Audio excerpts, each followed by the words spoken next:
Comment utiliser les banques pour pouvoir investir dans le foncier? Comment utiliser les prêts bancaires pour pouvoir investir dans le foncier? Si la question du foncier t'intéresse, alors n'hésite pas, ne zappe pas, regarde cette vidéo jusqu'à la fin parce que je vais te donner une technique ultime. Oui, une technique que les dévanciers m'ont donnée et ça marche. Oui, dans une précédente vidéo, je disais qu'il ne faut pas garder son argent à la banque. Mais quelqu'un qui s'entête à garder son argent à la banque, voici comment il doit faire pour pouvoir utiliser l'argent de la banque pour pouvoir investir dans le foncier. Qu'est-ce que tu dois faire de façon exacte? Regarde, tu as ton argent à la banque. Par exemple, tu as 1 million à la banque. Et puis toi-même, tu as dans ton lit, tout au moins les 6 premiers mois de l'année, là, tu as eu 500 000. Qu'est-ce que tu fais? Il ne faut pas aller déposer les 500 000 directement. Il ne faut pas faire comme ça. Ne dépose pas les 500 000 directement. Va, tu retires 500 000. Sur tes 1 million qui sont là-bas, là, tu retires 500 000. Et puis tu complètes tes 500 000 qui sont là, ça fait 1 million. Puis va déposer.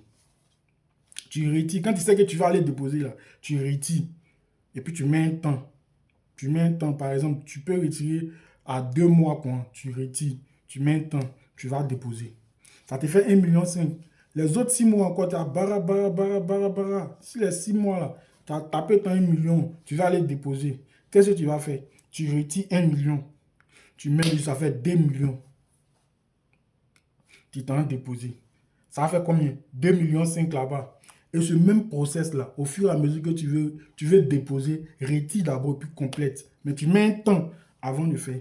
Ça va faire que quand tu vas vouloir demander crédit, là, c'est ton bulletin, là, ils vont regarder. C'est-à-dire que tes relevés, là, tes relevés bancaires, là, c'est ça, ils vont regarder.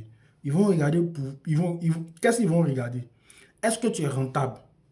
C'est-à-dire que quoi? Quand tu déposes là, c'est-à-dire que quand tu viens prendre, tu mets combien de temps pour venir déposer? Et quand tu déposes là, tu déposes combien? C'est comme ça, il faut jouer avec eux. Il faut jouer les esprits.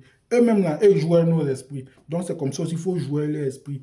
Quand tu as fait ça sur un laps de temps, tu demandes un prêt. En fonction de ton rendement, là, il y a un prêt que tu peux demander. Tu causes de ça avec ton gestionnaire, tu vas voir qu'ils vont te donner un prêt facilement. Mais si tu ne fais pas ça, tu déposes fiaf, il n'y a pas de trace de rentabilité. Parce que quand c'est comme ça, ils se disent que tu fructifies l'argent.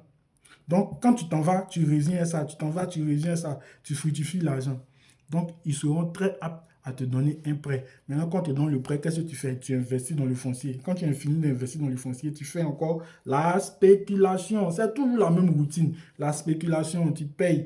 Quand ça prend de la valeur, tu revends. Tu payes. Quand ça prend de la valeur, tu revends. Tu payes les crédits. Un peu, jusqu'à quand tu vas te retrouver avec des terrains que toi-même, tu n'auras pas acheté avec ton argent.